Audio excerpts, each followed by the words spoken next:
जय तुलसी माता। दोस्तों, आज मैं आपके लिए तुलसी माता की एक प्रचलित कथा लेकर आई हूँ। दोस्तों, अगर आपने चैनल को सब्सक्राइब नहीं किया, प्लीज चैनल को सब्सक्राइब करें, लाइक करें, शेयर करें। बेल आइकन के बटन को दबाना ना भूलें ताकि आने वाली वीडियो की जानकारी आपको सबसे पहले मिले। तो आइए कथा शुरू करते हैं। श्रीमद् भागवत पुराण में इनके अवतरण की दिव्य लीला कथा बताई गई है। एक बार शिव ने अपने तेज को समुद्र में फेंक दिया था। उससे एक महातेजस्वी बालक ने जन्म लिया। यह बालक आगे चलकर जलंधर के नाम से पराक्रमी दैत्य राजा बना।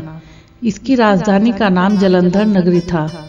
दैत्यराज कालनेमी की कन्या वृंदा का विवाह जलंधर से हुआ।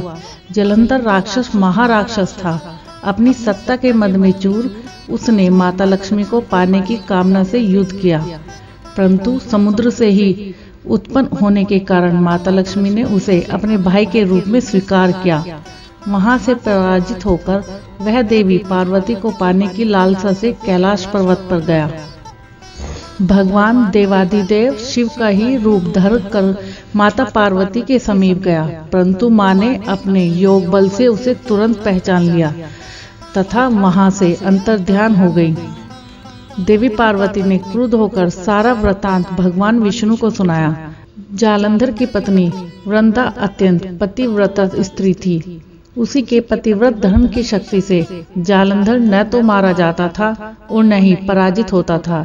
इसलिए जालंधर का नाश करने के लिए वृंदा के पतिव्रत धर्म को भंग करना बहुत जरूरी था। इसी कारण भगवान विष्णु ऋषि का वेश धारण कर वन में जा पहुँचे, जहाँ वृंदा अकेली भ्रमण कर रही थी। भगवान के साथ दो मायावी राक्षस भी थे, जिन्हें देखकर वृंदा भयभीत हो गई। ऋषि ने वृंदा के सामने पल में दोनों को भस्म कर दिया। उनकी शक्ति देखकर वृंदा ने कैलाश पर्वत पर महादेव के साथ युद्ध कर रहे अपने पति जालंधर के बारे में पूछा। ऋषि ने अपने माया जाल से दो वानर प्रकट किए। एक वानर के हाथ में जालंधर का सिर था तथा दूसरे के हाथ में धड़। अपने पति की यह दशा देखकर वृंदा मूर्छित होकर गिर पड़ी। होश में आने पर उन्होंने ऋषि रूपी भगवान से विनती की कि वह उसके पति को जीवित करे। भगवान ने अपनी माया से पुनः जालंधर का सिर धड़ से जोड़ दिया, परंतु स्वयं भी वह उसी शरीर में प्रवेश कर गए। वृंदा को इस छल का जरा आभास न हुआ। जालंधर बने भगवान के साथ वृंदा पतिव्रता का व्यवहार करने लगी, जिससे उसका सतीत्व भंग हो गया। ऐसा होते ही वृंदा का पति जालंधर युद्ध में हार गया। इस सारी लीला का जब वृंदा को पता चला तो उसने क्रुद्ध होकर भगवान विष्णु को शिला होने का श्राप दे दिया तथा स्वयं सती हो गई। जहाँ वृंदा भस्म हुई वहाँ तुलसी का पौधा उगा। भगवान विष्णु ने वृंदा से कहा, हे वृंदा, तुम अपने सतीत्व के कारण मुझे लक्ष्मी से भी अधिक प्रिय हो गई हो। अब तुम तुलसी के रूप में सदा मेरे साथ रहोगी। जो मनुष्य भी मेरे शालिग्राम रूप के साथ तुलसी का विवाह करेगा, उसे इस लोक और परलोक में विपुल यश प्राप्त होगा। जिस घर में तुलसी होती है वहाँ यम के दूत भी असमय नहीं आ जा सकते।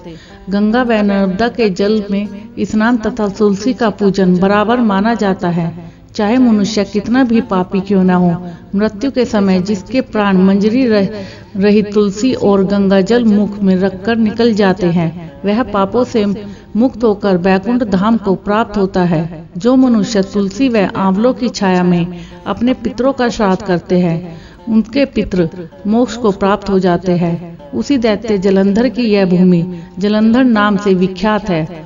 सती वृंदा का मंदिर मोहल्ला कोट किशनचंद में स्थित है। कहते हैं इस स्थान पर एक प्राचीन गुफा थी जो सीधी हरिद्वार तक जाती थी। सच्चे मन से 40 दिन तक सती वृंदा देवी के मंदिर में पूजा करने से सभी मनोरथ पूर्ण हो जाते हैं।